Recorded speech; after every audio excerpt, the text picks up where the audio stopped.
Karena jika kita mengagungkan sesuatu, pengagungan itu akan terbina di dalam hati anak-anak kita. Kita mengagungkan dunia, anak akan membesar mengagungkan dunia. Kita mengagungkan Allah, anak akan membesar dengan mengagungkan Allah Subhanahu wa taala.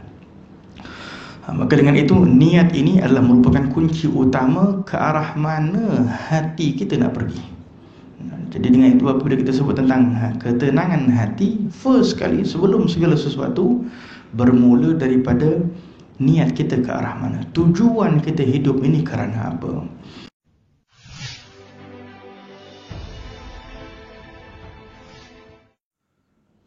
Assalamualaikum warahmatullahi taala wabarakatuh.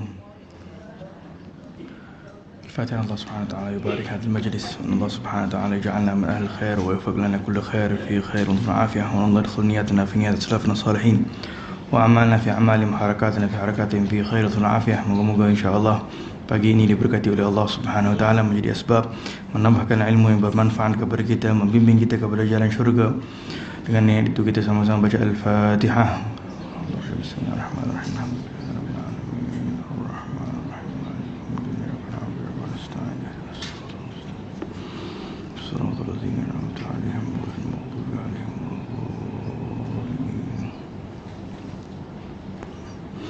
Alhamdulillah, wassalatu wassalamu ala sayyidina wa habibina wa syafi'ina Rasulillah Sayyidina Muhammad ibn Abdullah wa ala alihi wa sahbihi wa man walahu, la hawla wa la quwwata illa billahi al-aliyyil azim.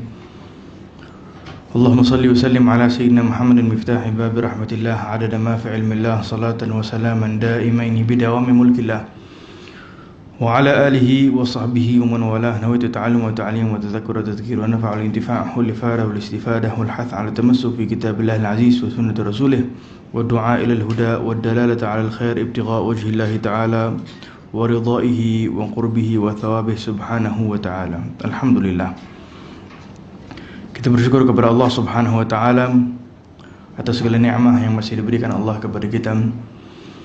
Ni'matul Islam, ni'matul iman, ni'matul afiyah. Dan kita bermohon kepada Allah, moga-moga kita sentiasa menjadi hamba yang bersyukur kepada Allah.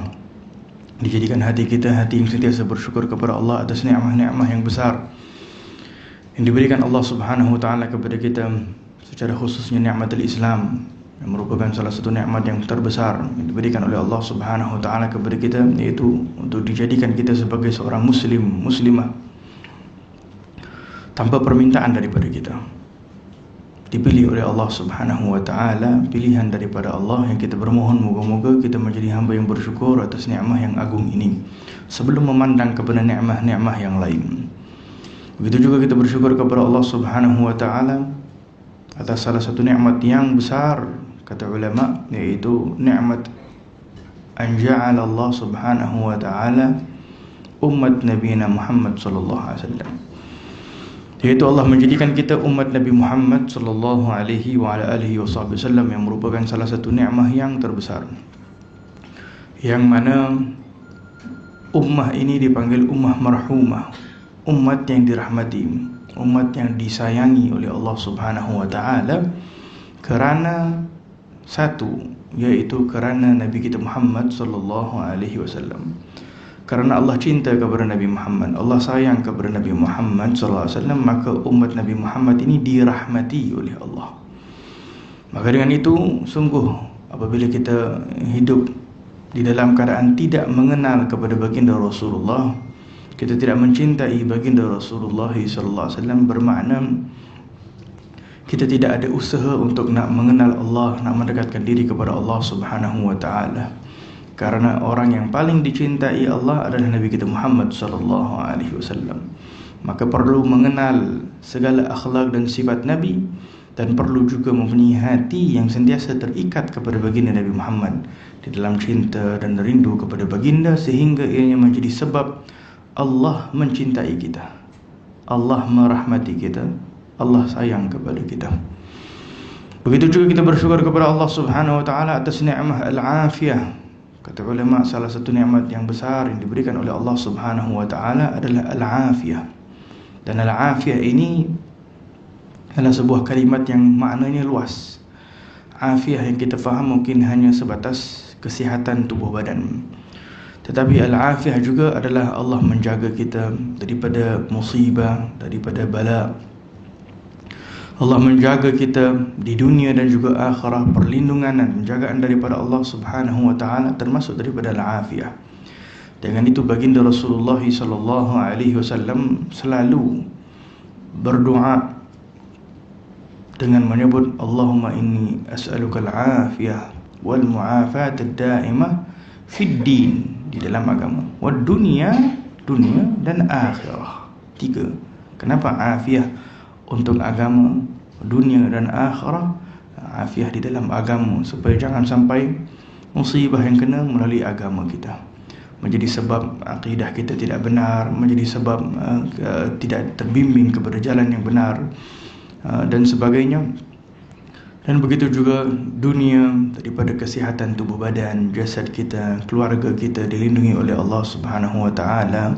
Dan kesihatan juga, al-afiyah juga termasuk di dalam rezeki kita yang diberikan oleh Allah Subhanahu wa taala, rezeki yang barakah, itu termasuk daripada al-afiyah.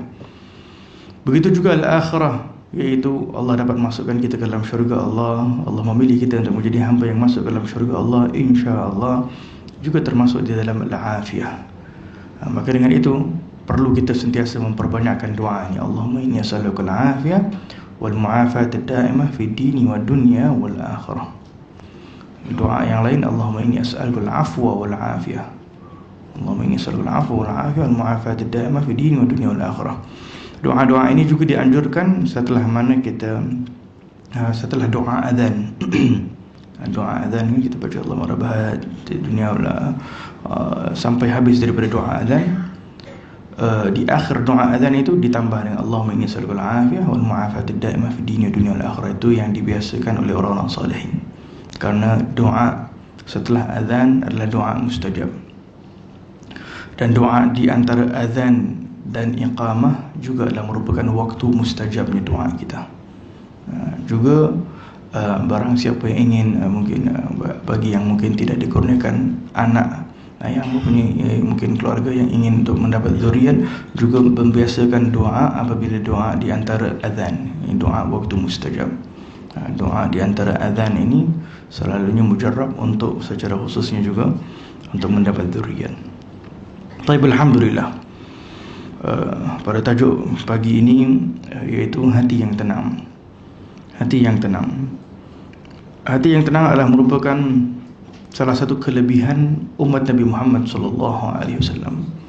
Salah satu kelebihan orang-orang yang beriman kepada Allah Subhanahu wa taala. Setelah mana Allah Subhanahu wa taala sendiri memberitahu yang hanya dapat memberikan ketenangan adalah Allah Subhanahu wa taala. Dan diberikan ketenangan ini khususnya kepada orang-orang yang beriman. Kata Allah Subhanahu wa taala, alladzina amanu tatma'innul qulub bi dzikrillah, ala bi dzikrillah tatma'innul qulub. Allah Subhanahu wa taala memberitahu bagi orang yang beriman tidak ada sesuatu yang membuatkan mereka ini tenang kecuali dengan zikrullah, kecuali dengan ingat kepada Allah Subhanahu wa taala. Ketahuilah, kata Allah, ala bi dzikrillah, hanya sahaja dengan zikrullah, dengan ingat kita kepada Allah Subhanahu wa taala, hati itu akan tenang. Hanya dengan ingat kepada Allah, hati itu akan tenang. Dan ingat kepada Allah, zikrullah ini juga termasuk di dalam salah satu makna yang sangat luas, yang mungkin di dalam fikiran kita zikrullah adalah hanya sebatas kita berzikir dengan lisan. Kita mungkin sebut subhanallah, alhamdulillah, wala ilaha illallah, wallahu akbar. Mungkin hanya sebatas itu. Tetapi makna zikrullah adalah makna sesuatu yang lebih luas daripada itu, yang bermula daripada innamal a'malu binniyat. Bermula zikir ini adalah bergantung kepada niat kita. Innamal a'mal binniyat, segala sesuatu amalan itu bergantung kepada niat kita. Dan Nabi apabila menyebut tentang hadis niyah ni, hadis tentang niat, Nabi tidak hanya berkata segala sesuatu itu bergantung kepada niat, tetapi Nabi mempunyai sambungan daripada hadis tersebut, sehingga Nabi memberitahu apa yang merosakkan niat, ke mana yang agaknya akan pergi niat, hala tujunya niat, Wa innamal likulli imri'in ma nawa, faman kanat hijratuhu ila Allah wa rasulih fa hijratuhu ila Allah wa rasulih. Man kanat ad-dunya siba wa amratin yunkihuha fa hijratuhu ila ma hajara ilaih. Dan Nabi SAW menyebutkan, barang siapa yang hijrahnya, tujuan hidupnya adalah untuk Allah dan Rasul. Allah dan Rasul, wa rasulihi. Dan di sini penting untuk kita berhenti seketika dan fahami apakah maksud wa rasulih. Wa rasul di sini bagi orang-orang zaman sekarang mungkin yang kalau salah duduk dengan ulama, salah duduk dengan orang-orang yang punya akidah yang betul, duduk dengan orang akidah yang tidak benar, mereka boleh meragukan kita di dalam tauhid ataupun di dalam akidah, di dalam bagaimana hubungan kita dengan baginda Rasulullah sallallahu alaihi wasallam. Banyak di dalam hadis-hadis yang beritahu, seperti mana contoh di dalam hadis kata baginda Rasulullah sallallahu alaihi wasallam, seseorang itu, kata baginda Rasulullah, akan mula merasai kemanisan beriman kepada Allah. Akan merasai kemanisan beriman kepada Allah, halawatul iman, apabila dia menjadikan di dalam kehidupannya yang dia paling cinta adalah ayyaj'al Allah wa rasul ahabba ilaihi mimma siwahuma. Dalam hadis Nabi, yaitu engkau menjadikan Allah dan Rasul, dan Rasul lebih engkau cintai daripada segalanya. Engkau mencintai Allah dan Rasul daripada segalanya. Wa Rasul itu tidak bermaksud thumma Rasul, Allah dan setelah itu Rasul, tetapi Allah dan Rasul. Allah dan Rasul. Kenapa Allah dan Rasul? Sehingga disebutkan oleh ulama, waw di sini dinamakan wawul ma'iyah. Dalam bahasa Arab, waw ini dinamakan waw kebersamaan. Bukan lagi waw itu maksudnya setelah. Kita kedepankan Allah dulu, lepas tu baru Rasulullah dan sebagainya. Tidak. Tetapi Allah dan Rasul dalam satu kedudukan. Kenapa? Karena di dalam mencintai baginda Rasulullah, disitulah pintu untuk kita cinta kepada Allah Subhanahu Wa Taala. Barang siapa yang tidak mencintai Rasulullah, dia tidak akan boleh mencintai Allah Subhanahu Wa Taala. Bermakna semakin tinggi cinta kita kepada Rasulullah, semakin tinggi juga cinta kita kepada Allah. Dia akan jadi automatik. Dengan itu disebutkan dalam hadis yang lain, ahibbullah lima yaghzukum bihi, cintalah Allah karena nikmat-nikmat yang diberikan oleh Allah. Wa ahibbuni, Nabi kata, cintalah aku lihubbillah, karena cintamu kepada Allah. Jadi cinta kita kepada Rasulullah, pengagungan kita kepada Rasulullah, sayang kita kepada Rasulullah, semuanya termasuk di dalam hubungan kita yang sebenar dengan Allah Subhanahu Wa Taala. Dengan itu barang siapa yang tidak kenal Rasulullah, bermakna dia tidak mengambil langkah pun untuk nak mengenal Allah Subhanahu Wa Taala. Khalas, itu saja. Semakin kita ingin dekat kepada Allah, kita nak cinta kepada Allah, pintunya hanya Nabi Muhammad SAW. Akhlaknya Nabi Muhammad, adabnya Nabi Muhammad, apa yang dibawa oleh Nabi Muhammad SAW. Kalau kita sebut Al-Quran, Al-Quranul Karim, wahyu diturunkan oleh Allah Subhanahu Wa Taala melalui Nabi Muhammad. Sehingga apabila ditanya kepada Sayyidatina Aisyah bagaimana akhlaknya Nabi Muhammad, kana khuluquhu Al-Quran, habis. Dia seperti Quran yang berjalan. Kita baca Quran, tapi kalau kita tengok Nabi Muhammad, kita tengok Quran yang sedang berjalan. Dengan itu, melihat wajah Nabi dah menjadi ibadah besar. Melihat wajah Nabi membuatkan kita kenal kepada Allah Subhanahu Wa Taala. Melihat wajah Nabi membuatkan para sahabat cinta kepada Allah Subhanahu Wa Taala. Maka dengan itu, wahai hadirin hadirat yang dirahmati oleh Allah, kita perlu untuk cinta kepada Nabi Muhammad sallallahu alaihi wasallam. Kita perlu untuk rindu kepada Nabi Muhammad sallallahu alaihi wasallam agar dibuka pintu ma'rifah kepada Allah. Tanpa mencintai Nabi Muhammad, tanpa rindu kepada Nabi Muhammad, apatah lagi dengan zaman sekarang ada yang nak meragukan kita, jangan kita terlebih-lebih kepada Nabi Muhammad, jangan itu Nabi Muhammad dan sebagainya, sehingga membuatkan kita ditutup pintu untuk mengenal Allah Subhanahu Wa Taala. Dengan itu kata Nabi Muhammad SAW, kata dalam hadis Nabi SAW, banyak dalam hadis yang memberitahu Allah dan Rasul, Allah dan Rasul, sehingga dhamirnya jadi wahid. Jadi kalau di dalam ayat Al-Quran dan sebagainya banyak disebut tentang Allah dan Rasul, terus rida itu di paling rida Allah dan Rasul itu dijadikan satu. Jadi kita perlu mencari rida Allah dan Rasul, yakni rida Allah dan Rasul itu jadi satu. Sehingga kalau Nabi SAW memanggil seseorang, orang itu tengah salat, wajib dia menyahut jawapan Nabi SAW, tidak batal, keluar daripada itu, lebih aula, itu lebih ke depan, kerana perlu dikedepankan baginda Rasulullah lebih daripada dirinya sendiri. Nabi aula, Nabi itu lebih perlu dikedepankan daripada dirinya sendiri. Baik, jadi di dalam niat, kata Nabi SAW, hijrahnya, tujuan hidupnya mesti kepada Allah dan Rasul, kepada Allah dan Rasul. Terus kata Nabi SAW, "Man kanat hijratuhu ila dunya," opposite pula tadi. Barang siapa yang tadi niat ataupun tujuannya untuk dunia, musibah, dunia yang dipikirkan, dunia yang diinginkan, ataupun tujuan dia hanya nak berkahwin contohnya.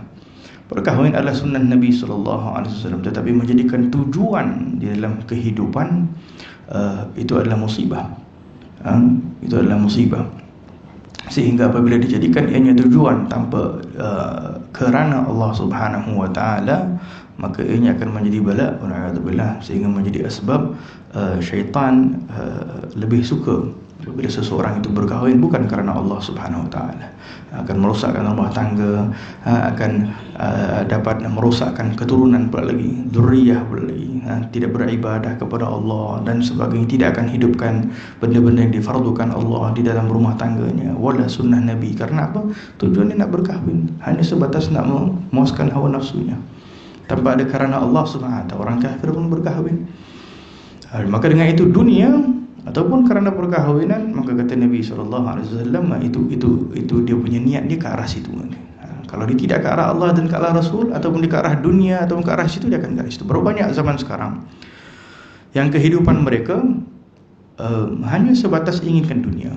Dan kita pun kebanyakan daripada ibu bapa yang mungkin membesarkan anak-anak kita, daripada awal bangun tidur, boleh jadi kita tak biasakan anak-anak kita solat subuh berjamaah.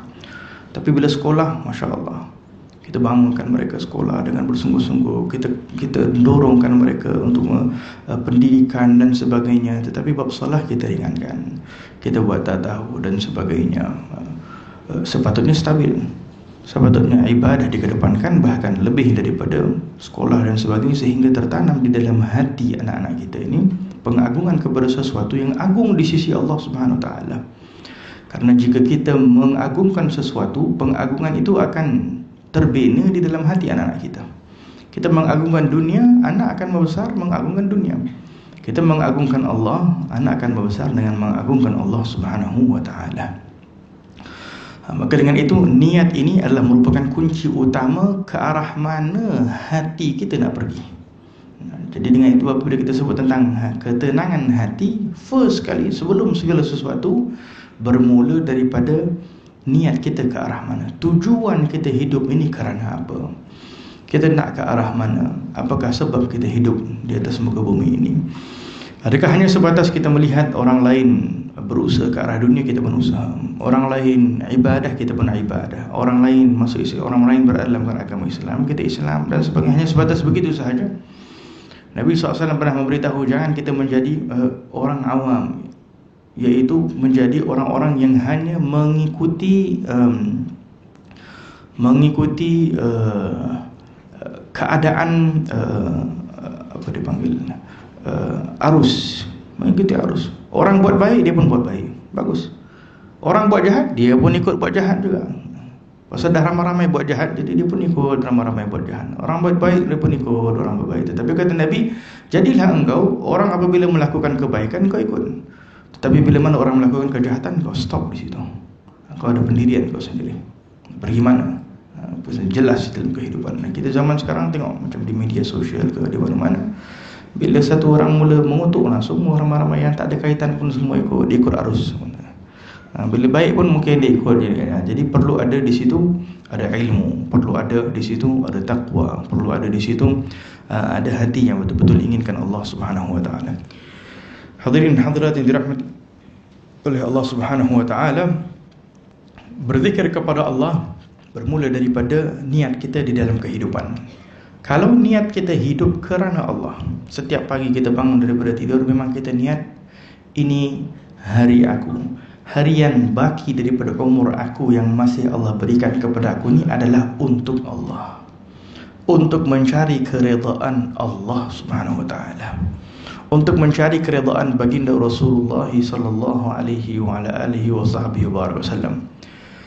Sehingga perlunya mempunyai niat di awal kita bangun tidur. Karena seperti mana kita sebutkan dalam hadis, setiap amalan bergantung kepada niat kita. Bayangkan kalau dia bangun awal pagi tak ada niat, dia nak pergi mana? Ini yang tadi kita sebutkan, dia ikut jemaah, ikut orang pergi kerja, dia pun pergi kerja, orang pergi ni, dia pergi ni. Kita bangun pagi, kita niat apa? Dengan itu kalau kita adalah orang-orang yang usaha istiqamah, kita akan dapati doa-doa Nabawi, doa-doa Nabi SAW membaca pada pagi hari dan sebagainya. Di situ adanya makna niat di dalam hidup. Ya Allah, Allah hidupkan aku dalam pagi hari ini, jadikanlah aku orang yang bersyukur kepada Allah, jadikanlah aku orang yang sentiasa mencari keridhaan Allah, raditu billahi rabban. Banyak daripada doa-doa Nabi yang dibaca oleh Nabi. Kalau kita nak kesimpulan, kita boleh baca salah satu wirid himpunan Al-Imam Abdullah bin Ali Al-Haddad, namanya Wiridul Latif. Wiridul Latif kita boleh baca bacaannya pada waktu solat subuh. Setelah solat subuh kita baca, sebelum terbitnya matahari kita baca wirid itu. Di dalam situ adalah himpunan-himpunan zikir ataupun doa baginda Rasulullah SAW. Dan jika kita merenungi makna-maknanya dapat mengarahkan niat kita di dalam kehidupan. Kalau kita tak mampu, paling kurang kita niat, ya Allah, aku niat seperti mana orang-orang salihin menjalani kehidupan mereka. Nawait min bimanawa aslafana salihin. Aku niat seperti mana niat orang-orang salihin menjalani kehidupan mereka seharian. Taib. Jadi niat ini adalah merupakan salah satu yang terpenting. Sehingga kata ulama, kalau kita punya niat pernafasan kita ini untuk nak mencari keridhaan Allah Subhanahu wa taala, nafas kita ni setiap kali kita bernafas akan termasuk dalam zikir kepada Allah Subhanahu wa taala.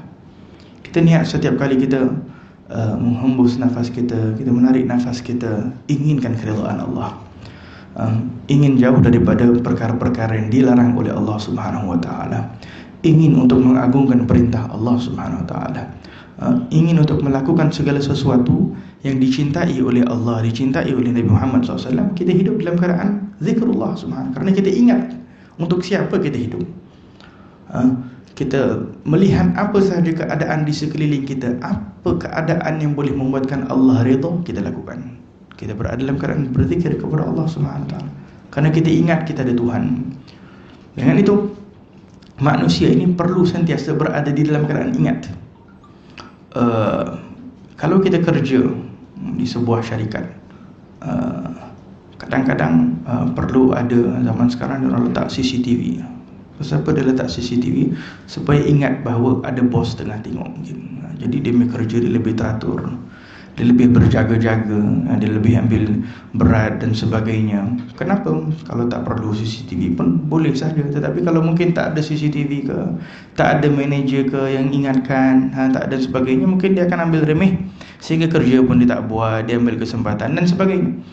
Begitu juga kita sebagai hamba Allah Subhanahu wa taala, perlu ada ulama mengingatkan kita.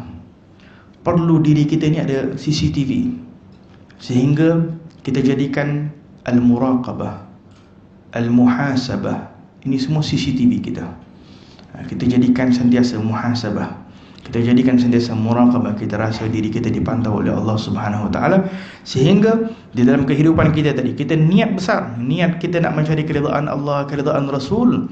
Tetapi apabila kita ada muraqabah, kita merasai Allah memandang kita, Allah melihat kita, kita akan jaga keseluruhan keadaan kita, melalui perkataan kita, melalui jasad kita, melalui segala sesuatu. Dengan itu, kehidupan yang diinginkan oleh Allah untuk kita ini sebetulnya kehidupan yang mudah. Sehingga kata baginda Rasulullah SAW, barang siapa yang boleh menjamin, man yadman li, barang siapa yang dapat menjamin kepada aku, ma baina lahyai, di antara kedua gusinya, iaitu mulutnya, lidahnya. Barang siapa yang dapat menjamin kepada aku, dia dapat jaga lidah dia, dapat menjaga mulutnya, dan juga membaina faqidain, dan juga di antara pahanya, yakni kemaluan dia. Barang siapa yang dapat menjaga kemaluan dia dan dapat menjaga mulutnya, aku menjaminkan kepada dia syurga Allah Subhanahu Wa Taala. Sesimpel itu saja kata baginda SAW. Yang dapat menjaga lidahnya, yang dapat menjaga kemaluannya, aku jamin kepada dia syurga Allah Subhanahu Wa Taala. Tapi yang paling banyak tak dapat menjaga adalah lidah manusia. Tak dapat menjaga kemaluannya, tak dapat menjaga diri untuk melakukan tak dapat menjaga diri sehingga dia melakukan perkara-perkara yang tidak diridai oleh Allah Subhanahu Wa Taala. Maka dengan itu, apabila kita ingin untuk mempunyai hati yang tenang, kita perlu mempunyai niat yang jelas di dalam kehidupan kita. Imam Al-Ghazali rahimahullahu ta'ala, beliau memberitahu secara ringkas, kata beliau, untuk nak mempunyai niat yang jelas di dalam harian ini, perlu ada 3 perkara. Perlu ada al-musyaratah, al-muraqabah dan al-muhasabah. 3 perkara ini. Ini perlu pada setiap hari. Al-musyaratah, al-muraqabah dan juga al-muhasabah. Kalau tak ada benda ni, maknanya kita tidak akan ada CCTV dalam kehidupan kita. Al-musyaratah ini waktunya pada waktu pagi hari. Waktu setelah solat subuh tu kita duduk sekejap, kita musyaratah, iaitu kita mensyaratkan dengan diri kita. Kita niat nak hidup kerana Allah. Nak apa? Apa kita nak buat hari ni? Nah, itu kita listkan. Hari ni aku nak solat subuh berjamaah, hari ni aku nak keluarkan sedekah, hari ni aku nak menghadiri majlis ilmu. Semalam dia dah nampak mungkin ada poster kan, pagi malam tu dia dah niat dah. Pagi-pagi dia dah beritahu, okay, aku kena keluar untuk nak pergi majlis ilmu ke, itu ke, ini ke. Dia dah listkan semua. Kerana kalau dia tak dapat pergi pun, niat pahala niat itu dah dapat dah. Kalau dia tak dapat pergi, pahala niat dia dapat dah. Niat dahulu. 1, 2, 3, berapa list yang buat? Setiap hari kena ada list apa kita nak buat dalam kebaikan harian. Dengan itu orang-orang salihin dahulu, kehidupan mereka ini, mereka mempunyai tujuan sehingga mereka mempunyai list, bukan saja harian, mingguan, bulanan, tahunan, semua dah ada list dah komplit. Dalam masa sebulan aku akan khatamkan Al-Quran Al-Karim, dalam masa ini aku akan habiskan wirid ini, dalam masa ini aku akan istiqamah. Dengan itu kita tak terkejut, kita melihat bagaimana orang-orang salihin sebelum kita, seperti Imam Ali Zainal Abidin contoh. Imam Ali Zainal Abidin ini cucu baginda Rasulullah. Sayyidina Ali anak kepada Sayyidina Husain. Sayyidina Husain ibunya adalah Sayyidatina Fatimah Az-Zahra. Beliau ini setiap malam solat 1000 rakaat. 1000 rakaat. Macam mana boleh 1000 rakaat? Beliau ini bukan malaikah, bukan maksum, tetapi bertadarruj tadi. Dia dah start daripada sedikit demi sedikit, dia slowly dia bina istiqamah sikit-sikit, dia dah ada list dia. Kalau kita terus satu hari 1000 rakaat, habislah. Mungkin satu hari saja, lepas tu berapa tahun dah tak ada lagi dah solat lagi dah, kan? Tapi kalau dah kita start daripada slow-slow, kita istiqamah 3 rakaat solat witir pada waktu malam contoh. Boleh kuat lagi 11 rakaat witir. Yang sempurna untuk solat witir 11 rakaat witir. Pagi-pagi kita solat 2 rakaat solat duha. Kita ada kekuatan kita solat 4 rakaat. Kita ada kekuatan kita solat 6 rakaat. Kita ada kekuatan solat 12 rakaat, seperti mana dianjurkan di dalam setengah hadis Nabi sallallahu alaihi wasallam. Kita start dengan solat-solat sunnah, qabliyah dan ba'diyah dan sebagainya. Semua itu perlu ada list. Qabliyah, kelebihan solat sunat qabla al-fajr, 2 rakaat solat sunat sebelum subuh, afdal daripada dunia dan seisinya, kata baginda Rasulullah sallallahu alaihi wasallam. Ada tak kita list di dalam kehidupan kita? Kalau kita tak ada list ni semua, bermakna kita jauh daripada nak mencari ketenangan yang sebenar di dalam kehidupan. Kita jauh daripada nak mencari ketenangan yang sebenar dalam kehidupan.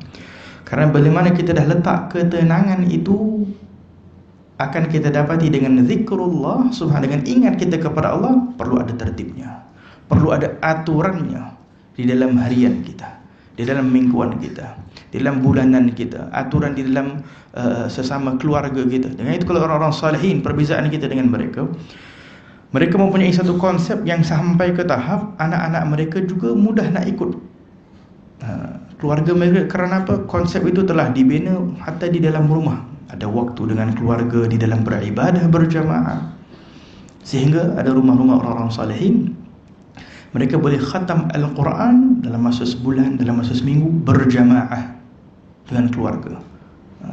Di antara Maghrib dan Isya mungkin diduduk dengan keluarganya, satu orang baca satu muka surat Al-Quran, baca sebelah, baca dalam jemaah. Di Hadramaut di sana di Tarim masih ada orang-orang yang melakukan begitu. Kadang-kadang di masjid, kadang-kadang di rumah mereka akan baca beberapa maqra' di dalam Quran. Ini maqra' ni dalam satu muka surat, dua muka surat macam tu, didengari oleh orang lain. Jadi dibuat macam halaqah bersama keluarga, ibu, anak yang duduk di dalam rumah. Ibu, anak. Jadi anak tu membesar melihat, hadir dulu. Lama-lama dia dah boleh mengaji, dia dah boleh baca, dia ikut masuk join sekali satu muka surat. Sehingga tak sampai sebulan khatam Al-Quran Al-Karim. Karena kalau kita baca berjamaah ni, semangat dia lebih tinggi daripada kita baca bersendirian. Kalau kita berzikir berjamaah, kita baca Ratibul Haddan ke Ratibul Atas berjamaah, itu lebih semangat dia tinggi. Tapi kalau kita baca sendiri-sendiri, nanti syaitan ni lebih mudah nak mengganggu kita. Tak apalah, hari ni kita skip lah satu hari, kita pergi tengok wayang sudahlah. Jadi nanti next time insya-Allah kita qada balik. Mula-mula dia ada niat masya-Allah nak qada, nanti lama-lama qada pun dah tak ada lagi dah. Jadi kalau kita melakukan amalan berjamaah itu lebih afdal. Jadi Nabi SAW tak menyebutkan solat jamaah ini afdal daripada solat bersendirian, bukan hanya sebatas karena pahala, kerana di situ ada kelebihannya tersendiri. Kelebihannya adalah dia akan membangkitkan semangat. Sehingga dalam setengah hadis Nabi SAW menyebutkan syaitan ini dia akan mengganggu apabila seseorang bersendirian. Tetapi bila berjamaah, syaitan susah nak ganggu. Dia akan jadi susah nak mengganggu. Minimum jamaah hatta 2 orang. Minimum salat jamaah 2 orang dah termasuk dalam jamaah. Suami isteri ke, anak dengan ibu ke, dan sebagainya. Dengan itu hatta kadang-kadang orang-orang salihin dahulu boleh jadi suami kadang pergi solat di masjid, ibu mungkin sibuk di rumah, ibu akan membiasakan melatihkan anak dia untuk solat berjamaah dengan dia. Anak dia yang sudah memayyiz, umur 7-8 tahun dah tahu ajar solat, dah cukup untuk dah boleh menjadi imam. Dilatihkan anaknya sehingga berjamaah, sehingga membiasakan melakukan amalan itu selalu dengan berjamaah. Dan itu orang-orang salihin dahulu di antara maghrib dan isyak mereka duduk bersama.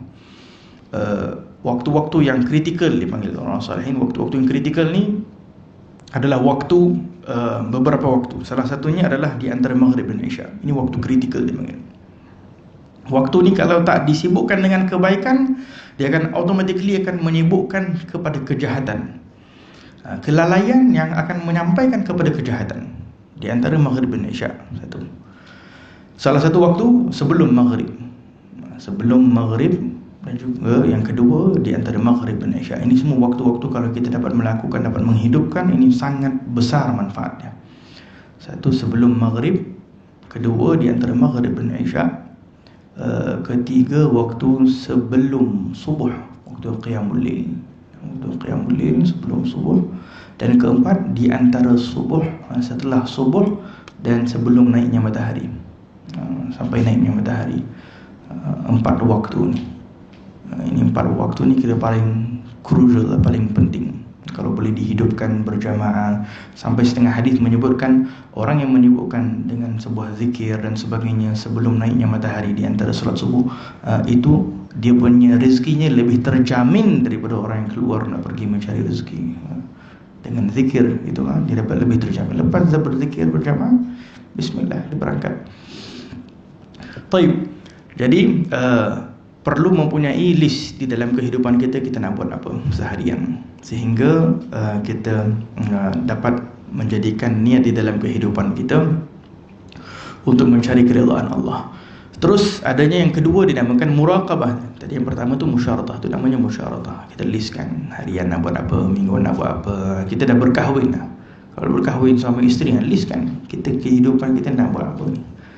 Kalau zaman sekarang kan kita list nak pergi travel sana ke, nak pergi ni ke, nak pergi kedai makan sana ke, restoran mana ke, ni dan sebagainya.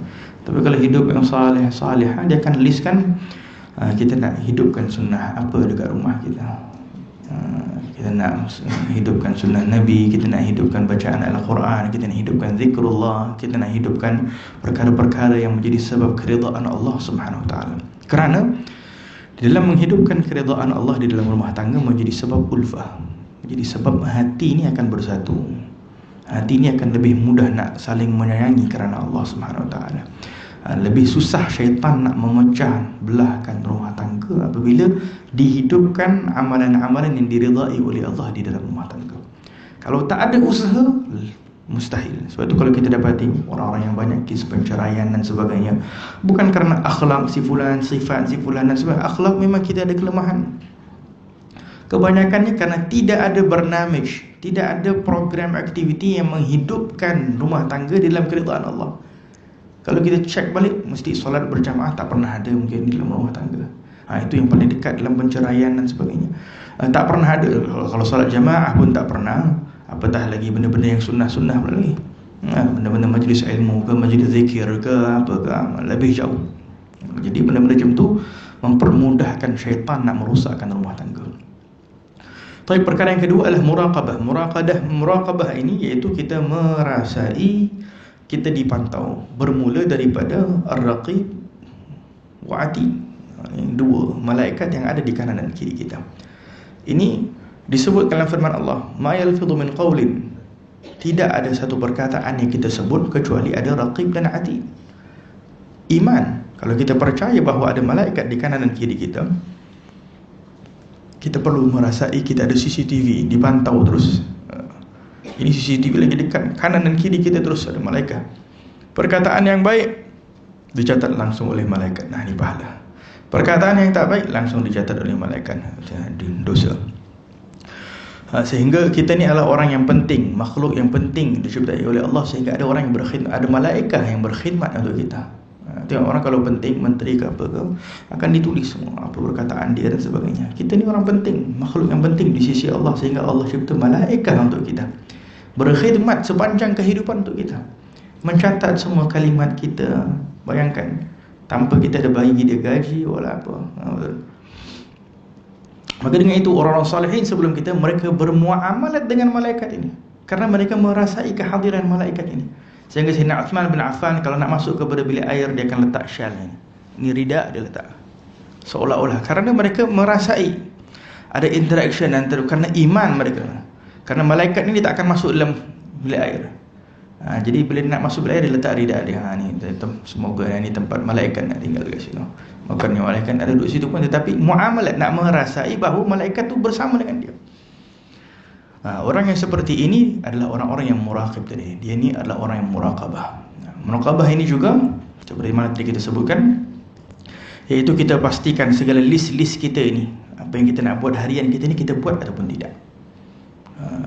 Sehingga hari ni kita niat nak pergi nak solat zuhur ataupun nak pergi hadir majlis ilmu dan sebagainya, kita dah janji dengan Allah, insya-Allah kita nak buat benda yang baik, kita nak melakukan ini. Bila sampai waktu tu, kita buat ke tidak? Kalau kita rasa dipantau terus, kita akan mudah ingat. Tapi kalau kita tak rasa dipantau, kita akan mudah lupa. Maka dia akan muraqab, dia akan sentiasa menjaga diri. Hari ini aku nak menjaga diri aku daripada berkata perkataan yang haram. Allah lihat aku. Kuatkan muraqabah ini dengan zikrullah, dengan bersolawat ke, dengan beristighfar ke, melazimkan dengan zikrullah.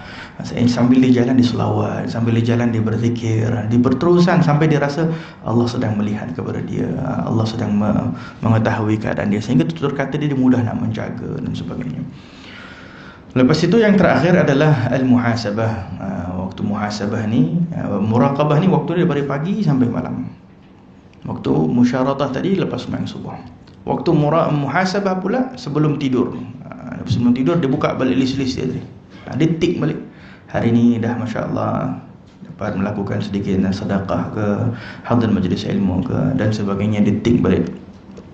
Kalau ada benda yang tak terbuat, dia nanti dia muhasabah. Kenapa aku tak buat? Dia muhasabah dengan diri dia sendiri. Tak boleh ni, kali aku kena berubah ni. Supaya pasal kita manusia ni, kata ulama, ada 3 hari saja. Ada 1 hari saja.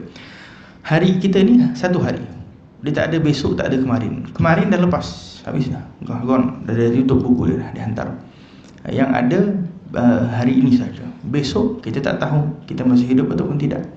Hari ni yang kita masih ada ni, yang ini kita manfaatkan. Jadi waktu malam sebelum kita tidur, kita dah list balik betul, kita muhasabah. Baik. Itu apabila kita ingin untuk mempunyai ketenangan di dalam kehidupan kita, kita perlu untuk mengatur harian kita. Salah satu perkara, kata Imam Al-Ghazali rahimahullahu ta'ala, yang dapat merosakkan hati. Salah satu perkara, 4 perkara. Kata Imam Al-Ghazali, dinamakan ummahatul amrad. Kita kalau nak hidup bahagia, nak tenang, kita kena fokus macam mana cara nak memperbaiki hati kita. Kata Imam Al-Ghazali, ada ummahat, ibu kepada penyakit-penyakit hati. Ibu kepada penyakit-penyakit hati, kata Imam Al-Ghazali, ada 4. Ada 4. Yang pertama, ini dalam kitab Ihya Ulumuddin. Yang pertama, tulul amal, panjang angan-angan. Panjang angan-angan, tulul amal. Yang kedua adalah al-isti'jal. Al-isti'jal ataupun ajalah, iaitu tergesa-gesa, terburu-buru, tergesa-gesa. Dia nak cepat, semua benda dia nak cepat. Al-ajalah, yang pertama tulul amal, panjang angan-angan, terburu-buru ataupun tergesa-gesa. Al-ajalah. Yang ketiga adalah al-kibr, kesombongan. Al-kibr, sombong. Dan yang keempat adalah al-hasad, dengki. Yang pertama adalah tulul amal, panjang angan-angan, isti'jal. Yang kedua terburu-buru, tergesa-gesa. Yang ketiga adalah al-kibr, sombong. Dan yang keempat adalah hasad, dengki. Hati kita ini dipanggil qalb. Kenapa dipanggil qalb? Kerana dia ini selalu yataqallab. Dalam bahasa Arab, qalb ni maksudnya sesuatu, yataqallab ni maksudnya dia terbalik, membolak-balik. Sehingga Imam Sayyidi Muhammad Zarruq, seorang ulama besar, berkata, sumiyal qalb, dinamakan al-qalb ini kerana dia kadang-kadang membalik, menghadap kepada atas, atau kadang-kadang dia menghadap kepada bawah. Kadang dia menghadap atas, kadang dia menghadap bawah. Bila dia menghadap kepada atas, dia menghadap kepada ruh, dia menghadap kepada sesuatu yang tinggi, dia menghadap kepada kerohanian, dia menghadap kepada benda-benda yang dirasai oleh ruh. Cinta kepada Allah, rindu kepada Allah, ini semua yang dirasai oleh ruh. Bila kita hadir majlis zikir, selalunya hati itu dia akan pergi kepada ruh, sehingga dia mula merasai kerohanian. Itu dipanggil majlis kerohanian. Ada zikrullah, adanya ketenangan hati. Dekat situ selalunya dia takkan fikir kepada benda yang ke bawah. Dia takkan fikir dunia dan maksiat semua. Time tu dia jarang fikir. Kalau dia khusyuk, hatinya akan menghadap ke atas. Dan kadang-kadang dia taqallab, kadang-kadang dia ini kerana dia sentiasa membolak-balik, jadi kadang-kadang dia ke bawah. Kalau dia ke bawah ini, kata Sayyidi Ahmad Zarruq, dia menghadap kepada nafsu. Nafsu di bawah, ruh di atas, nafsu di bawah. Ada malaikat, ada syaitan. Ada malaikat, ada syaitan. Malaikat dan syaitan ni akan membisik terus. Malaikat membisik kepada kebaikan kepada hati, syaitan pun membisik kejahatan kepada hati. Siapa yang dikuasai oleh syaitan, kebanyakan waktu hatinya memandang kepada nafsu, menyahut panggilan nafsu. Kalau dia punya hati dikuasai oleh malaikah, maka hatinya sentiasa akan menghadap kepada ruh.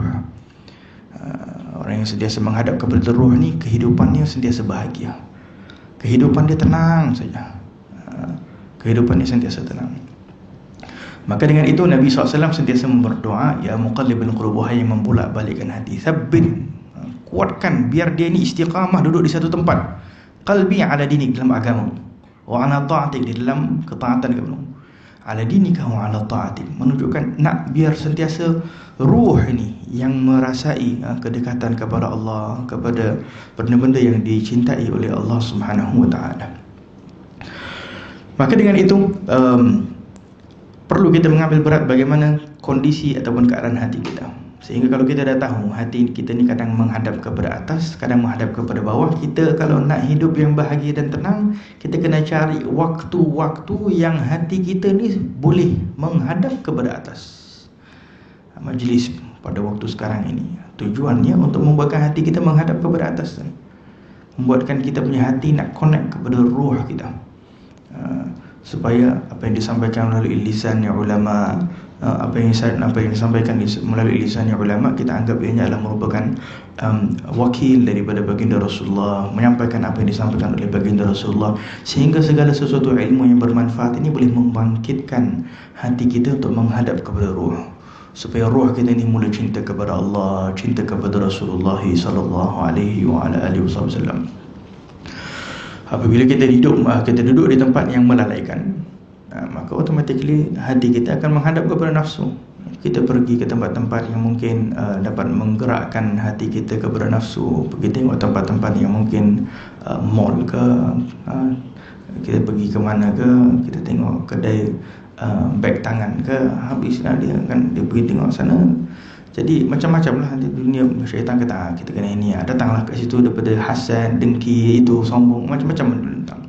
Jadi dengan itu Imam Al-Ghazali memberitahu penyakit hati ni banyak, dan dia adalah satu bab yang luas. Kalau kita buka kitab Ihya Ulumuddin, ada namanya Rubu'ul Muhlikat, benda yang berkaitan dengan penyakit-penyakit hati ni luas, berjilid dikarang oleh Imam Al-Ghazali. Tapi kesimpulannya 4 ni penyakit. Tulul amal, panjang angan-angan, isti'jal. Yang ketiga adalah al-hasad, dan juga adalah yang keempat adalah sombong. Baik. Yang pertama adalah tulul amal, panjangnya angan-angan. Kenapa panjangnya angan-angan? Disebutkan dalam setengah riwayat oleh baginda Rasulullah SAW bahawa akhwaf ma akhafa ala ummati, sesuatu yang paling aku takut terhadap umat aku adalah tulul amal. Ittiba'al hawa, mengikut hawa nafsu, dan tulul amal, panjangnya angan-angan. Fa amma ittiba'al hawa, yang mengikuti hawa nafsu, fa yasudda 'anil haqq, dia akan menutupi pintu kebenaran. Orang yang mengikut hawa nafsu ni dia akan jadi buta. Pasal nafsu ni dia tidak akan ingin untuk mengikuti kebenaran. Jadi barang siapa mengikuti nafsu sahaja, dia akan dibimbing kepada kejahatan. Nanti nafs la ammarah, menyuruh kita kepada kejahatan, bisu. Jadi kalau kita biarkan saja nafsu yang kontrol kita, nafsu tu dia akan bawa kita step by step menuju kepada kejahatan, kerusakan. Dengan itu kita perlu ada agama, syariah, kita kena ikut syariat. Kenapa hikmah mengikuti syariah ni? Supaya nafsu kita ni berada di bawah genggaman kita. Nafsu kata tak boleh, syariat kata tak boleh, ini haram. Kenapa? Supaya kita dapat menjaga diri kita, bukan kita terpaksa. Kadang-kadang orang kata syariat berkata ini haram, kita kena pakai tudung lah, apa ini kan kebebasan manusia lah, hak macam zaman sekarang macam-macam. Syariah datang untuk nak membantu kita, karena kita tak faham macam mana nak menjalani kehidupan kita ni. Jasad, tubuh badan kita ni semua ni, ini kita ni macam satu robot Allah cipta ni, makhluk yang complicated, lebih complicated daripada robot. Kita tak tahu apa yang terbaik untuk kita. Kita mungkin khalas, contoh seorang wanita tak mau pakai tudung. Aku tak mau pakai, ini kebebasan diri aku. Daripada mana sumber itu? Daripada diri aku punya pendapat, aku rasa tak baik. Macam-macam boleh jadi hikmah yang tak baik akan terjadi. Keluarga dia, entah anak perempuan dia akan membesar menjadi anak yang tak baik, jirannya menjadi jiran yang tak baik, orang yang memandang dia, macam-macam benda. Tapi kita tak faham benda tu. Aku rasa macam aku tak ganggu orang pun, tetapi orang lain terasa, orang lain menjadi nafsu, menjadi problem, jadi sampai ke tahap terjadinya zina, terjadinya kezaliman, terjadinya kejahatan, ada yang membunuh dan sebagainya, disebabkan satu perkara. Subhanallah, kita tak faham hikmah sampai jauh sebegitu. Dengan itu cukup kita ikut syariah. Di situ akan ada hikmah-hikmahnya yang kita tahu ataupun kita tidak tahu. Dengan itu syariah datang untuk nak membuatkan kita bahagia, nak membuatkan kita dapat menjaga diri kita. Sehingga orang yang tidak mengikuti syariah, dia mengikuti hawa nafsu, dia tutup pintu kebenaran, dia menjadi orang yang buta. Orang yang buta ni kalau dia reda untuk terus ikut nafsu, orang yang dah buta ni kita cakap dengan dia apa pun dia tak akan dengar. Pasal dia punya hati dah menghadap kepada nafsu tadi tu. Dia dah tutup, sehingga orang seperti ini hatta hadir majlis ilmu pun susah nak dapat kelebihan. Sehingga dibuka balik, dibuka pintu hatinya, dia ingin kebenaran, dia ingin ke arah Allah, dia jadi ada hidayah akan mengalir. Tapi kalau tak ada, memang ta'assub pada situ, ditutup pintu hatinya, pintu telinganya ditutup. Wa amma tulul amal, panjang angan-angan, fayunsil akhirah. Apa problem di dalam nak panjang angan-angan ni? Dia melupakan akhirah. Tulul amal, penyakitnya dia melupakan akhirah. Dengan itu ubat kepada tulul amal, panjang angan-angan, kata ulama adalah ingat kematian. Ingat kematian. Ada setengah orang dia rasa macam kematian ini tak boleh kita dengar selalu. Dijauhkan. Dia rasa macam benda-benda yang menyedihkan ni kita kena jauhkan. Kita kena hidup happy. Jadi bab jenazah dia tak mau hadir. Kalau ada orang mati dia tak mau pergi. Dia tak mahu, dia nak jauhkan diri. Kita nak lari pergi mana? Mahu tak mahu kita akan mati. Jadi kita terpaksa menghadap ini, dinamakan sesuatu yang hakikat, sesuatu yang tak boleh lari daripada hakikat. Yang kita perlu adalah kita kena fikir macam mana cara kita nak menghadap hakikat tersebut. Itu yang kita perlu fikirkan. Ada pula setengah ulama mungkin yang kalau dia tak faham cara nak berdakwah, sikit-sikit dia takutkan orang tentang azab, mati. Jadi orang pun belum takut nak hadir majlis ilmu. Akhirnya takut untuk mengamalkan agama. Itu pun problem juga. Maka dengan itu, kalau ulama yang betul, dia akan menganggap bahawa kematian ini adalah pintu kebahagiaan. Pintu kebahagiaan. Dengan itu, Sayyidina Bilal bin Rabah bila dia nak meninggal, isterinya datang berada dalam keadaan sedih. Ya Allah, ni Bilal nak meninggal ni, ya Allah. Sedih dia. Tapi Bilal bin Rabah berada dalam keadaan gembira, bahagia. Ajib. Orang dah sakaratul maut, hidup berada dalam keadaan bahagia, senyum. Kenapa wahai Bilal? Kata, lepas ni aku nak jumpa orang-orang yang kekasih-kekasih aku. Besok gadan alqal ahibah, aku akan jumpa orang-orang yang selama ni aku rindu, aku cinta. Iaitu siapa? Rasulullah sallallahu alaihi wasallam, para sahabat-sahabat Nabi sallallahu alaihi wasallam. Itu di dalam hati dia. Sehingga dia menjadikan kematian itu adalah pintu kepada kebahagiaan. Siapa daripada kita yang menganggap pintu kebahagiaan kematian? Pasal apa? Itu kata ulama, dia bermula daripada apa yang kita agungkan di dalam hati. Kalau kita mengagungkan dunia, kita akan takut segala sesuatu yang berkaitan dengan dunia. Kita takut dunia kita hilang, kita takut ini, kita takut ni. Bila kita punya pengagungan kepada dunia, kita akan automatically mempunyai takut kepada keadaan yang berkaitan dengan dunia. Nanti ada orang curi duit kita kah? Kita pasang CCTV kah? Kita pasang itu, kita tak akan tenang. Nanti kalau terjadi apa-apa, habislah aku, habisnya. Jadi dia akan sibuk macam tu saja. Sikit-sikit dia akan tak pernah tenang lah. Dia tidak akan pernah tenang. Kerana apa? Itu yang dia letak priority yang first. Cuba kalau dia letak priority yang first, dia adalah Allah Subhanahu Wa Taala, adalah baginda Rasulullah sallallahu alaihi wasallam. Dunia kalau tak ada pun, apa akan terjadi? Adakah kita nak menetap sini selama-lamanya? Kita tak boleh nak masuk dalam alam kubur kita.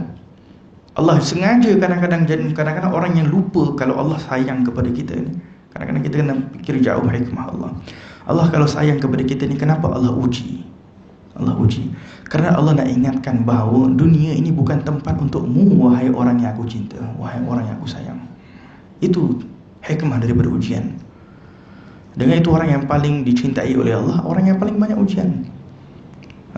Sehingga Nabi Muhammad SAW ujian berlalunya, kata Sayyidatina Aisyah, sebulan, 2 bulan, 3 bulan, api tak pernah dibakar kat dalam rumah Rasulullah sallallahu alaihi wasallam.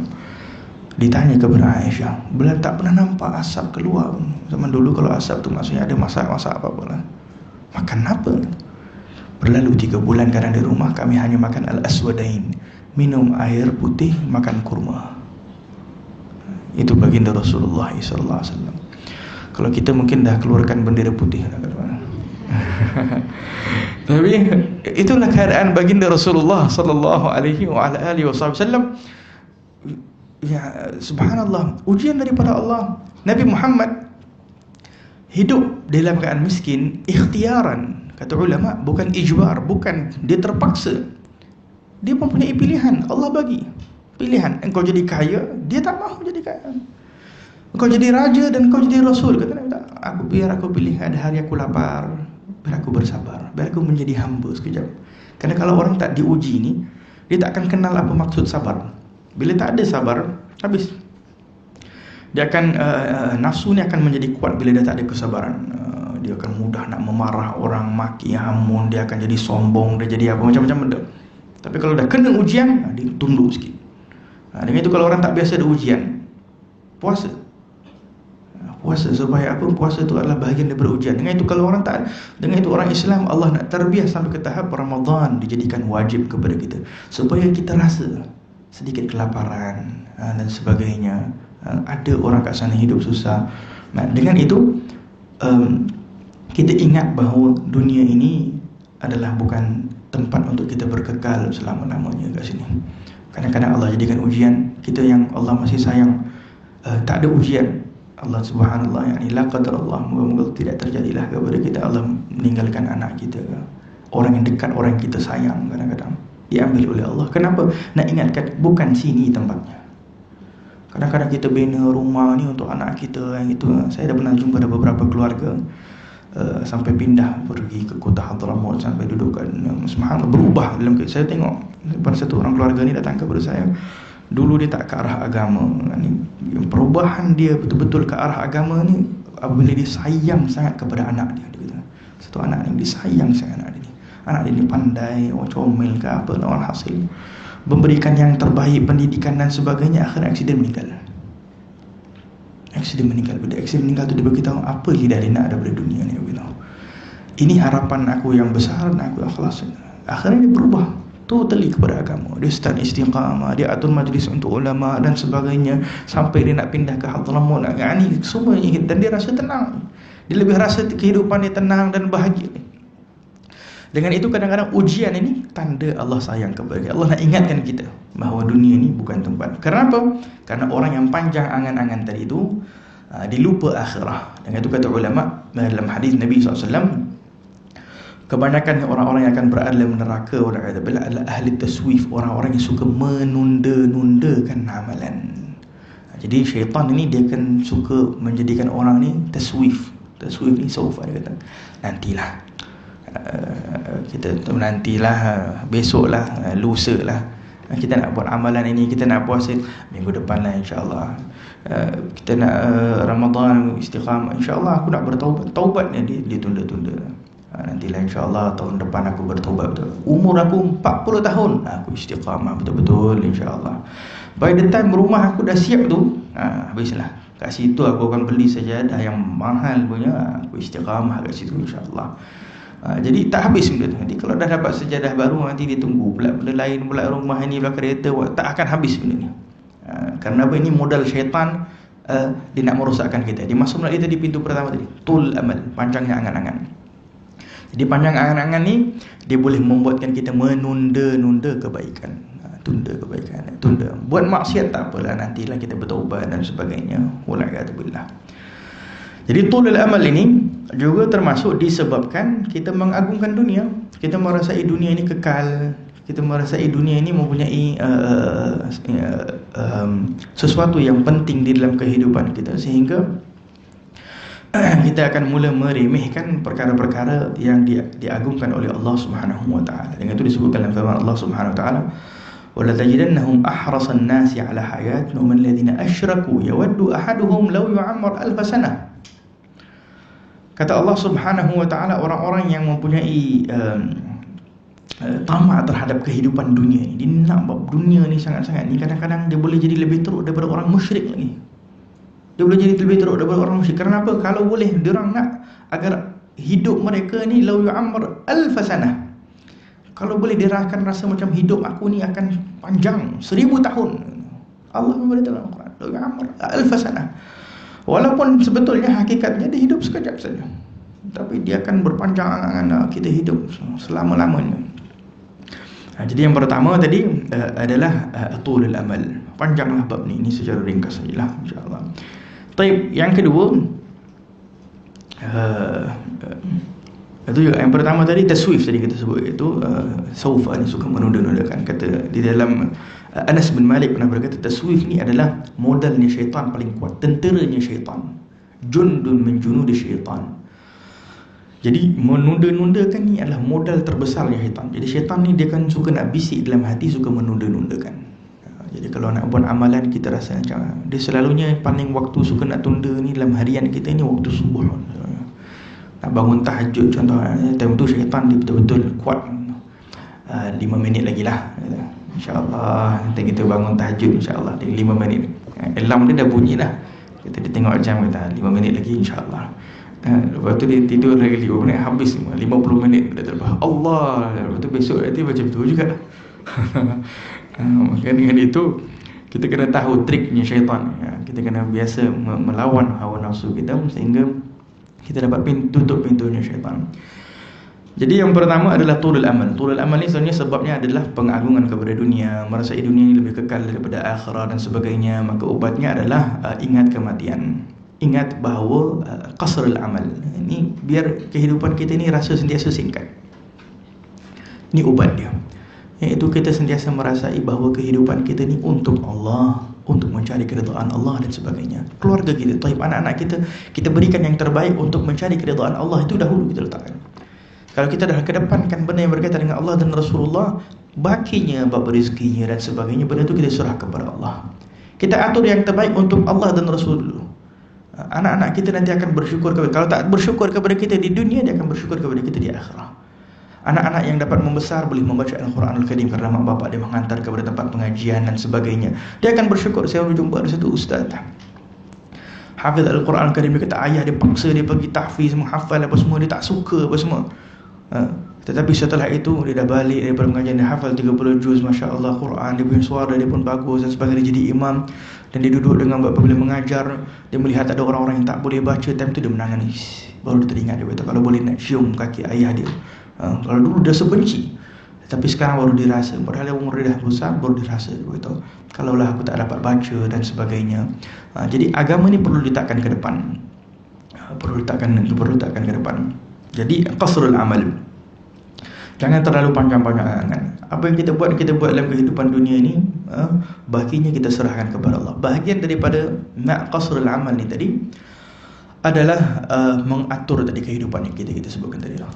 Kalau harian kita atur, bermakna kita dah ambil satu step untuk nak jadikan kehidupan kita ni tidak panjang angan-angan. Kerana orang-orang salihin mereka anggap tidur tu kematian. Yang itu dalam hadis Nabi kan, kalau doa kita bangun alhamdulillah ahyana ba'dama amatana, hidup aku setelah aku dah mati, amatana. Jadi dia anggap kematian, tidur tu dah mati dah kira. Apa dah buat harian tu? Dengan itu orang-orang salihin dahulu mereka istiqamah bertahun-tahun macam tu. Jadi mereka ready sentiasa. Dalam keadaan hati mereka cinta kepada Allah, cinta kepada Rasulullah. Maka dengan itu, kalau kita anggap kematian ini adalah sesuatu yang kita mempersiapkan diri nak jumpa Rasulullah, kita tidak akan takut dengan kematian. Kita akan anggap kematian itu pintu nak menjumpa kepada orang yang kita cinta. Kita kena ubah konsep kefahaman kita terhadap kematian itu. Kalau kita jadikan itu adalah pintu untuk mencari keridhaan Allah, Rasul, kita akan mempersiapkan dan kita tidak akan berada di dalam keadaan yang tidak baik. Yang kedua adalah al-ajalah. Al-ajalah ini adalah suka nak terburu-buru. Ajalah ini adalah penyakit yang bahaya. Bila dia ajalah, dia tidak akan ada at-ta'anni. Sehingga disebutkan dalam hadis al-ajalah minasyaitan.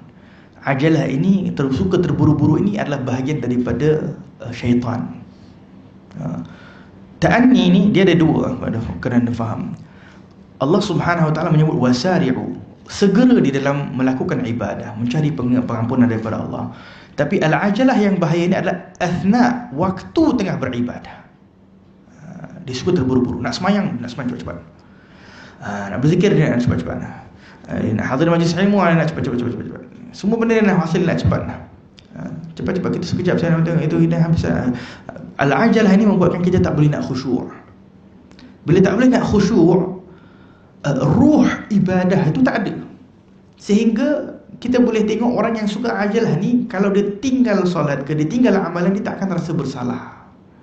Mula-mula dia rasa bersalah sikit. Pasal apa? Dia tak ada rasa khusyuk dengan Allah Subhanahu wa taala dalam ibadah dia dan sebagainya.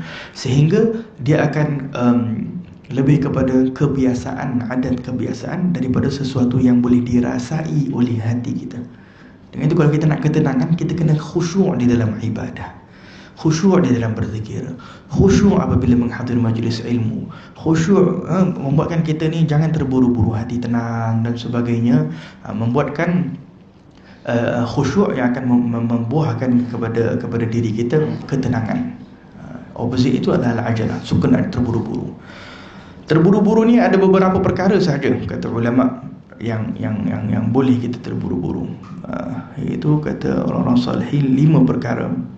5 perkara yang boleh kita terburu-buru. Yang lain-lain semua mazmum, yang lain-lain semua tak bagus. Iaitu yang pertama ialah it'amut ta'am, iaitu memuliakan tetamu. Ini terburu-buru tak apa. Memuliakan tetamu nak datang, jangan kita lambatkan. Tetamu yang nak datang, kita segera memberikan mereka makan dan sebagainya. Itu benda bagus. Yang kedua adalah tajhizul mayyit. Kalau dah meninggal jenazah tu jangan kita buat tak apa, slow-slow, kita biar dulu, itu tak bagus. Itu kena segera cepat mandikan jenazah dan sebagainya. Jangan lagi cepat dia tanam, lagi bagus. Yang ketiga adalah tazwijul bikir. Anak dara yang nak berkahwin, jangan kita tunda-tunda. Kita banyak tradisi adat kita, subhanallah, bertunang setahun, 2 tahun, 3 tahun, 4 tahun baru kahwin. Bertunang, hatta setengah-setengah orang salihin mereka bertunang tu waktu terus berkahwin terus. Jangan terlalu tunda-tundakan sangat, kerana menunda-nundakan menjadi sebab syaitan nak masuk dalam tu. Syaitan nak masuk sehingga terjadinya perzinahan dan sebagainya sebelum perkahwinan. Dan juga yang keempat adalah qada' ad-dain. Bila kita hutang, ini jangan kita lambat-lambatkan. Sengaja kita lambat-lambat, tak apalah, tenang-tenang. Kita dah ada duit tapi kita sengaja lambat-lambatkan. Tak boleh, kita kena segerakan. Kita tak tahu, kerana benda ni benda yang tidak akan dimaafkan oleh Allah. Tidak boleh hutang itu. Dan yang terakhir adalah taubat. Taubat jangan kita biarlah slow-slow, tak apa, tak. Kita kena segera, kita kena buat. Taib. Jadi al-ajalah minasyaitan. Al-ajalah ini iaitu sifat suka terburu-buru, cepat-cepat nak buat, nak habis dan sebagainya. Ini tak bagus. Ini adalah merupakan salah satu penyakit hati. Penyakit hati. Ubatnya adalah membiasakan diri khusyuk. Membiasakan diri adalah berada dalam keadaan tenang saat melakukan ibadah. Yang ketiga, penyakit yang ketiga iaitu disebutkan oleh Imam Al-Ghazali, al-kibir, sombong. InsyaAllah beberapa sikit waktu dia kita ambil untuk nak jelaskan sedikit. Al-kibir, sombong. Sombong ini penyakit hati yang bahaya. Kerana sombong ini bukan sifat manusia, dia adalah sifat Tuhan. Sombong ini maksudnya kita merasai kita ada kelebihan daripada orang lain. Kita nak merasai kelebihan apa kalau kita tak ada punya apa? Semua punya Allah Subhanahu Wa Taala. Harta kita rasa kita nak sombong kerana harta milik Allah. Kita nak sombong kerana kecantikan kita, mungkin kecantikan milik Allah. Kita nak sombong kerana apa? Kerana apa pun kita nak sombong, kita akan fikir bahawa semuanya milik Allah. Jadi kita sebagai hamba yang diberikan oleh Allah tak layak untuk kita nak sombong. Kerana orang yang sombong ni Allah akan berikan dia mumbalat, orang kata billah, hilangkan kecantikan dia, hilangkan hartanya. Sebab kalau Allah sayanglah. Tapi kalau Allah tak sayang, boleh jadi dia istidraj, boleh Allah bagi lagi, tambah lagi, nak lagi, bagi lagi. Nanti di akhir lagi kena lebih teruk. Wala'iyatubillah.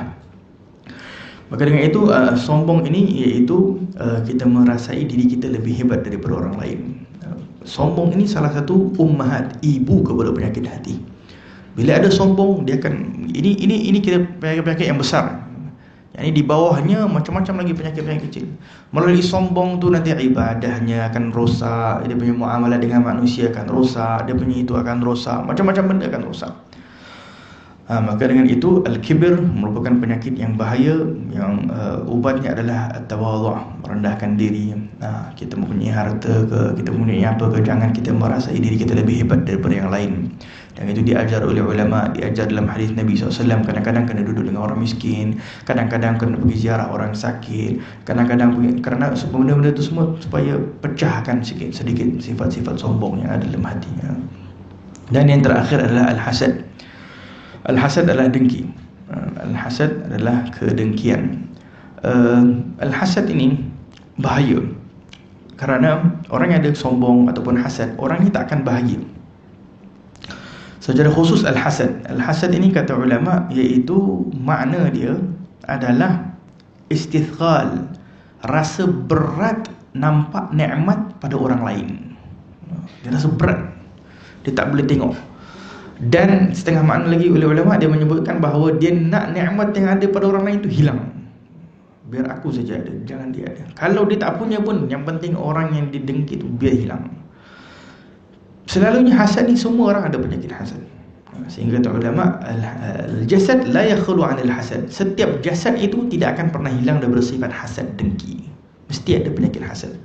Kalau dia kata aku ni tak pernah hasad apa-apa, itu bermakna dia penuh dengan penyakit hasad tu. Kalau kata aku ni tak sombong, itu selalunya orang yang sombong. Dia selalunya opposite.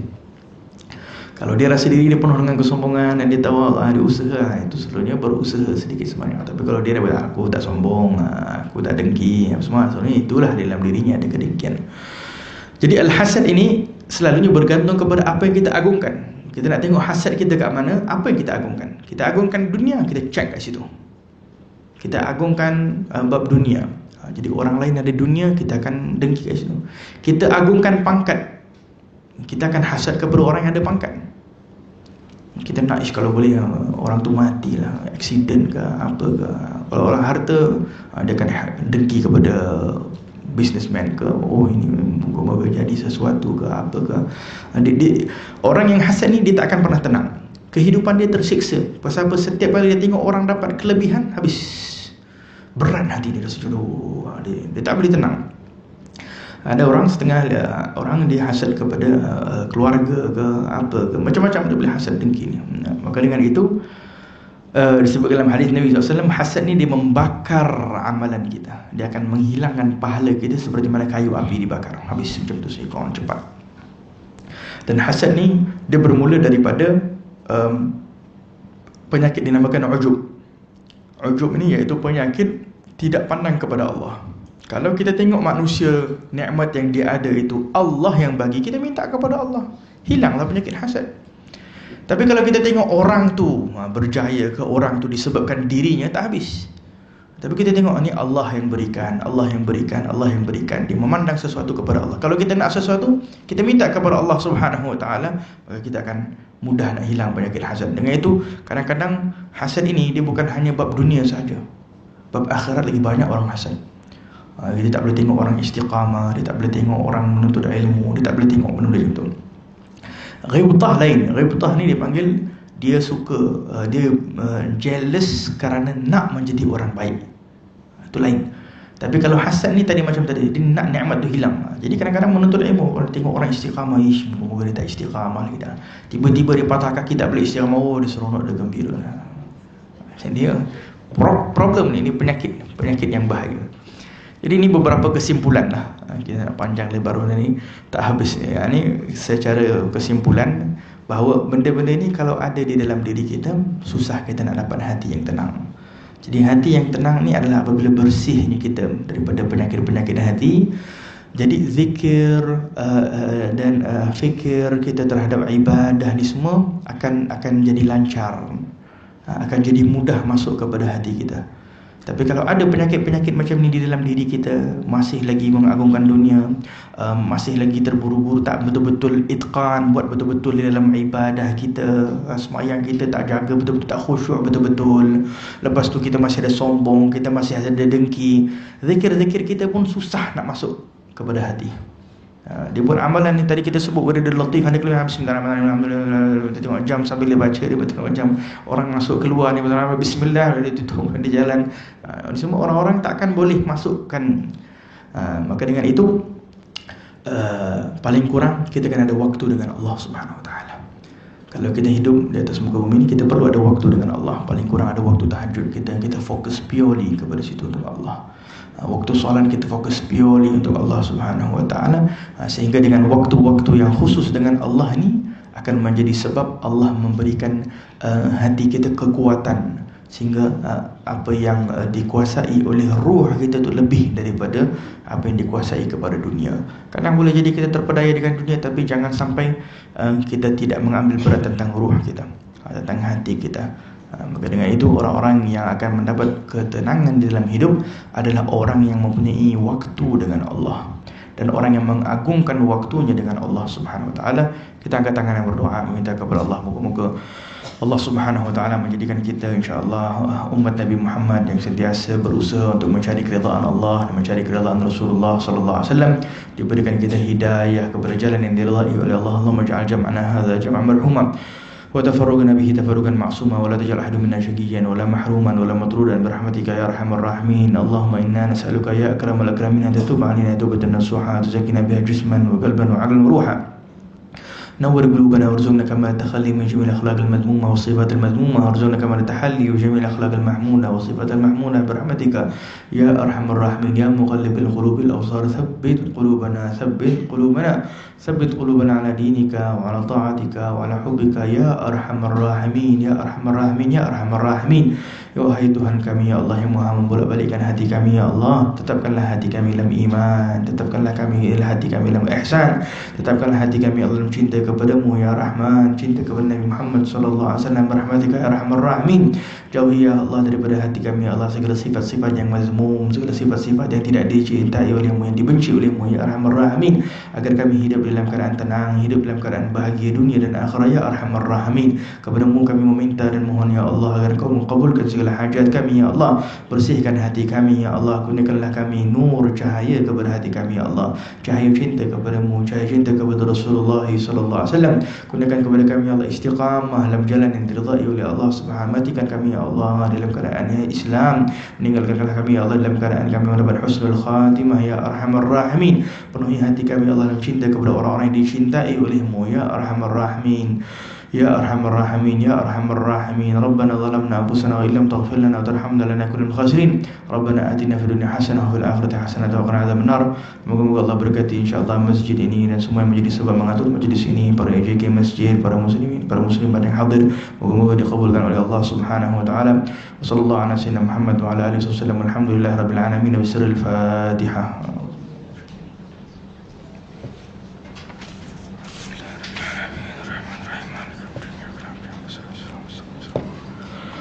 InsyaAllah kita doakan juga kepada orang-orang yang minta didoakan, kepada anak kecil Aulia Aisyah, Faizul Anizah maupun Puan Nurma Uthman, Alif Muhammad Ruslin. Moga-moga diberikan kesihatan wal afiat, dan seluruh kita mungkin ada yang sakit, yang tak tertulis dan sebagainya. Moga-moga dikurniakan oleh Allah sihat wal afiat dan dijauhkan daripada segala musibah dan bala. Wa ila hadratin Nabi al-Fatihah. A'udzubillahi minasyaitonir rajim. Bismillahirrahmanirrahim. صراط الذين أنعمت عليهم غير المغضوب عليهم ولا الضالين. تقبل الله منا ومنكم